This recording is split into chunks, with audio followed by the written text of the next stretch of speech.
Hello नमस्कार दोस्तों, स्वागत है आप सभी का हमारे YouTube चैनल गुंजन गुरुजी पे। दोस्तों आज हम आप लोगों के लिए जीके जीएस के टॉप 25 अति महत्वपूर्ण प्रश्न के बारे में इस वीडियो में बताएंगे, इसलिए आप वीडियो के अंत तक बने रहिएगा। इस वीडियो में आपको किस तरीके के प्रश्न के बारे में बताएंगे दोस्तों। देखिए, जैसे प्रश्न दिया है कि पादप कोशिका की रसोई किसे कहते हैं, और यहाँ पर 4 ऑप्शन है दोस्तों, इन चारों ऑप्शन में से कौन सा होगा।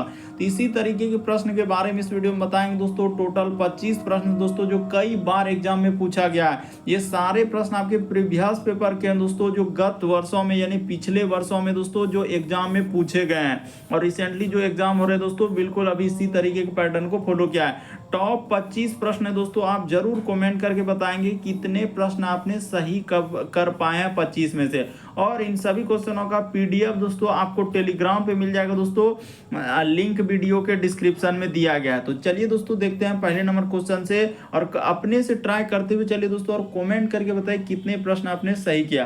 तो यहाँ पर करा कि पादप कोशिकाओं की रसोई किसे कहते हैं। तो याद रखिएगा दोस्तों, पादप कोशिकाओं की रसोई जो है हरित लवक को कहा जाता है। यानी इस प्रश्न का आंसर ऑप्शन नंबर आपका सी क्या हो जाएगा दोस्तों, सही हो जाएगा। अगला प्रश्न की दोस्तों दूसरा नंबर क्वेश्चन दिया है, करा कि भारत का नियंत्रक एवं महालेखा परीक्षक की नियुक्ति कौन करता है। तो याद रखेंगे दोस्तों, भारत में जो है यानी भारत का नियंत्रक एवं महालेखा परीक्षक की महालेखा निरीक्षक की नियुक्ति जो है राष्ट्रपति करता है। इस प्रश्न का आंसर ऑप्शन नंबर बी क्या हो जाएगा दोस्तों, सही हो जाएगा। भारत का नियंत्रक एवं महालेखा निरीक्षक की नियुक्ति राष्ट्रपति करता है। अगला प्रश्न देखिए, तीसरा नंबर क्वेश्चन दिया है, किस अम्ल की उपस्थिति मानव पेट में होती है। तो मानव का पेट में कौन सा अम्ल पाया जाता है दोस्तों, तो हाइड्रोक्लोरिक अम्ल इस प्रश्न का आंसर हो जाएगा। कहीं कहीं आपको हर जगह HCl लिखा रहेगा, तो इसी का सूत्र होता है दोस्तों, यानी मानव आकार है कि किस अम्ल की उपस्थिति मानव पेट में होता है दोस्तों, तो हमारे आमाशय में जो है हाइड्रोक्लोरिक अम्ल पाया जाता है, यानी HCl अम्ल पाया जाता है। अगला प्रश्न के दोस्तों कह रहा है कि वनस्पति विज्ञान के जनक कौन है। तो वनस्पति विज्ञान के जनक जो हो जाएंगे थियो हम लोगों का फ्रेस्टस्ट। इस प्रश्न का आंसर ऑप्शन नंबर बी सही हो जाएगा दोस्तों। याद रखेंगे कि वनस्पति विज्ञान के जनक कौन हो जाएंगे दोस्तों, तो थियोफ्रेस्टस इस प्रश्न का आंसर हो जाएगा। अगला प्रश्न ये दोस्तों हम लोगों के सामने 5वां नंबर क्वेश्चन दिया है कि रेड क्रॉस दिवस कब मनाया जाता है। तो याद रखिएगा दोस्तों कि रेड क्रॉस दिवस जो है 8 मई को मनाया जाता है। इस प्रश्न का आंसर हो जाएगा कि रेड क्रॉस दिवस जो है 8 मई को मनाया जाता है। अगला प्रश्न हम लोगों के सामने, सारे प्रश्न को अपने से ट्राई करते हुए चलेंगे दोस्तों, बिल्कुल एकदम टेस्ट के तौर पर रहेगा। सारा क्वेश्चन आपको बताना है कितना प्रश्न आपने सही किया। यहाँ पर ज़्यादा कहानी कथा नहीं कहेंगे, बस आपको सिर्फ सेट लगाना है कि सेट आप कितने सही कर पा रहे हैं। यहाँ पर कह रहा है कि वायुयान और रॉकेट को बनाने के लिए कौन सी धातु का प्रयोग की जाती है। तो बताना है दोस्तों कि वायुयान और रॉकेट बनाने के लिए कौन सी धातु का हम लोग प्रयोग करते हैं। तो एल्युमिनियम का करते हैं दोस्तों, जो वायुयान होता है, और रॉकेट जो बनाते हैं तो उसमें किन धातु का प्रयोग करते हैं दोस्तों, एल्युमिनियम का प्रयोग करते हैं। अगला प्रश्न दिया दोस्तों हम लोगों के सामने, करा कि महात्मा गांधी जो है जनवरी 1915 में भारत वापस किस देश से लौटे थे। तो यहाँ पर बताना है दोस्तों कि महात्मा गांधी जो है 1915 में भारत जो वापस आए वो किस देश से हम लोगों का आए थे। तो याद रखिएगा दोस्तों, दक्षिण अफ्रीका से आए थे। अगला प्रश्न हम लोगों के सामने कर रहा है कि उपराष्ट्रपति के कार्यकाल की अवधि कितने वर्षों की होती है। जो उपराष्ट्रपति का कार्यकाल होता है दोस्तों, उसका अवधि कितना होता है। तो याद रखिएगा, उपराष्ट्रपति, राष्ट्रपति, इन सभी का अवधि कितना होता है दोस्तों, 5 वर्षों का होता है। 5 वर्षों के बाद फिर इसका हम लोगों का क्या होता है, चुनाव होने लगता है, यानी कि उसके बाद इसको अति होता है। यानी इस प्रश्न का आंसर ऑप्शन नंबर बी सही हो जाएगा कि उपराष्ट्रपति का कार्यकाल की अवधि कितने वर्षों की होती है, तो 5 वर्षों की होती है। इस प्रश्न का आंसर क्या हो जाएगा दोस्तों, ऑप्शन नंबर बी सही होगा।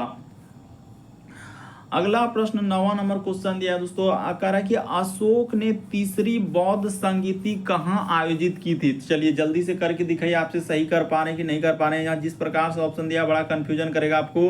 कह रहा है कि दोस्तों कि अशोक ने तीसरी बौद्ध संगीति का आयोजन कहाँ किया था। तो याद रखिएगा दोस्तों, पाटलिपुत्र में, यानी तीसरी बौद्ध संगीति जो हुआ है दोस्तों, यानी कहाँ हुआ है, तो पाटलिपुत्र में हुआ है, यानी कि ऑप्शन नंबर बी इस प्रश्न का आंसर हो जाएगा। और पाटलिपुत्र आप जानते हैं बिहार राज्य। अगला प्रश्न हम लोगों के सामने दिया है दोस्तों 10वां नंबर क्वेश्चन, कह रहा है कि ग्रेमी अवार्ड किस क्षेत्र में दिया जाता है।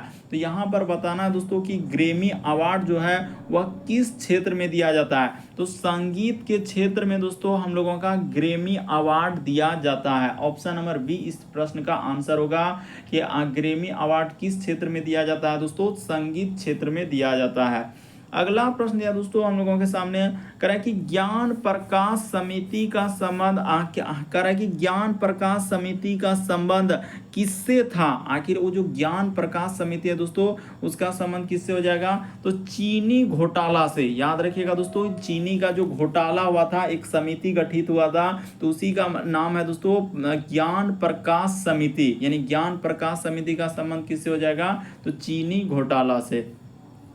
अगला प्रश्न हम लोगों के सामने कह रहा है कि विश्व सुनामी जागरूकता दिवस 2023 में कब मनाया गया। तो देखिए यहाँ पर बताना है दोस्तों कि विश्व सुनामी जागरूकता दिवस जो है 2023 में कब मनाया गया है दोस्तों। तो याद रखिएगा 5 नवंबर को मनाया गया है। इस प्रश्न का आंसर ऑप्शन नंबर डी सही हो जाएगा कि विश्व सुनामी जागरूकता दिवस जो है 2023 में कब मनाया गया दोस्तों, 5 नवंबर को मनाया गया है।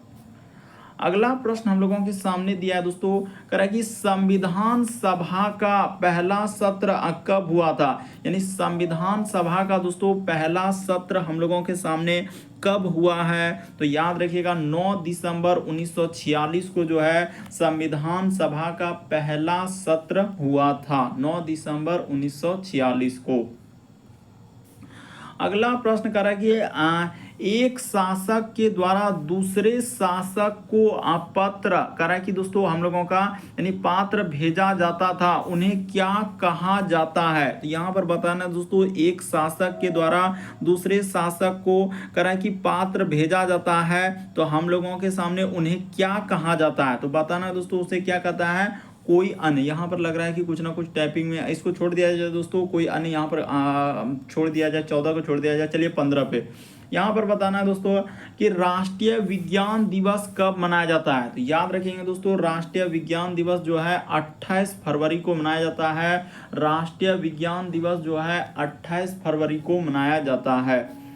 अगला प्रश्न हम लोगों के सामने 16 नंबर क्वेश्चन करा कि भारत आने वाले प्रथम यूरोपीय कौन थे।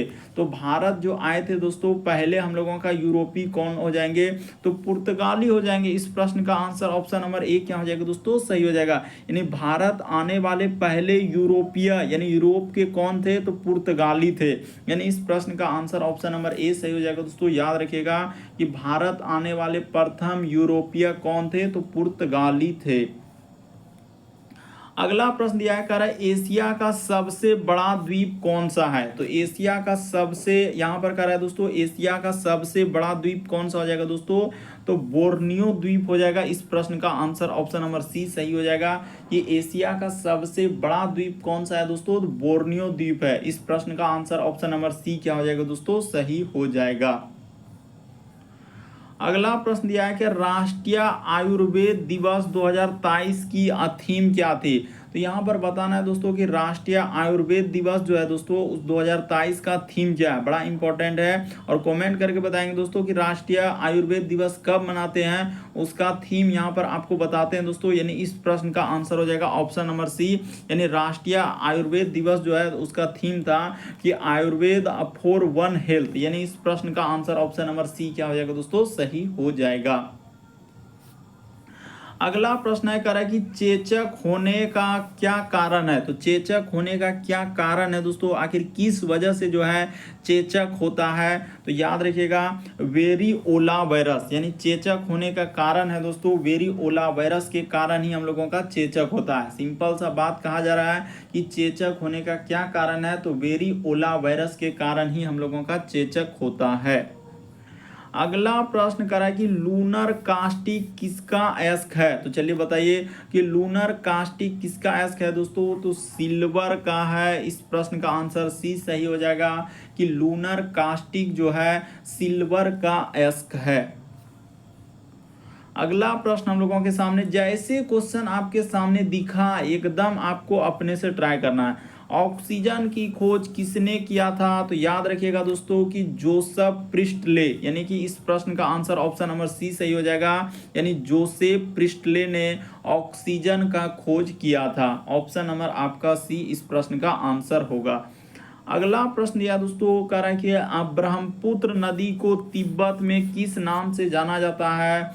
तो ब्रह्मपुत्र नदी को तिब्बत में जो है यानी सांगपो कहा जाता है। इस प्रश्न का आंसर ऑप्शन नंबर 20 सही होगा कि ब्रह्मपुत्र नदी को तिब्बत में क्या कहा जाता है दोस्तों, सांगपो कहा जाता है। इस प्रश्न का आंसर ऑप्शन नंबर 20 सही होगा। अगला प्रश्न दिया है कि बेलूर मठ के संस्थापक कौन हो जाएंगे। तो बेलूर मठ के संस्थापक जो है स्वामी विवेकानंद हो जाएंगे। इस प्रश्न का आंसर ऑप्शन नंबर सी सही होगा दोस्तों कि बेलूर मठ के संस्थापक कौन हो जाएंगे, तो स्वामी विवेकानंद हो जाएंगे। अगला प्रश्न दिया है 24 नंबर क्वेश्चन करा है कि भारतीय संविधान को कब अंगीकृत किया गया है। यानी भारतीय संविधान को दोस्तों कब अंगीकृत किया गया है। तो याद रखिएगा इस प्रश्न का आंसर हो जाएगा ऑप्शन नंबर ए, यानी 26 नवंबर 1949 को भारतीय संविधान को अंगीकृत किया गया है। याद रखिएगा दोस्तों कि भारतीय संविधान को कब अंगीकृत किया गया है, तो 26 नवंबर 1949 को। अगला प्रश्न है कि चींटियों में कौन सा अम्ल पाया जाता है। तो याद रखेंगे चींटियों में जो है फॉर्मिक अम्ल पाया जाता है। इसी की वजह से चींटी जैसे काटते हैं दोस्तों तो वहां पर थोड़ा सा फूल जाता है, किसकी वजह से, फॉर्मिक अम्ल जो है हमारे शरीर में प्रवेश कर जाते हैं जो चींटी के डंक में होता है दोस्तों। इस प्रश्न का आंसर ऑप्शन नंबर ए सही होगा कि चींटी के डंक में कौन सा अम्ल पाया जाता है, तो फॉर्मिक अम्ल पाया जाता है। यदि आप हमारे चैनल पर पहली बार है दोस्तों, सब्सक्राइब लिखो आपको दिख रहा होगा वहां पर चैनल के बगल में, दोस्तों सब्सक्राइब कीजिए। बगल में घंटी का निशान दिख रहा होगा यानी बेल आइकन दिख रहा होगा दोस्तों, उसमें ऑल वाला सेलेक्ट कर दीजिए ताकि जब भी वीडियो डालें तो नोटिफिकेशन आपको सबसे पहले मिल जाए। ओके दोस्तों, थैंक यू। फिर आप लोगों से अगले पार्ट अगले वीडियो में मुलाकात होगी और इन सभी क्वेश्चनों का पीडीएफ आप टेलीग्राम पे प्राप्त कर सकते हैं, लिंक वीडियो के डिस्क्रिप्शन में दिया गया। ओके दोस्तों, थैंक यू।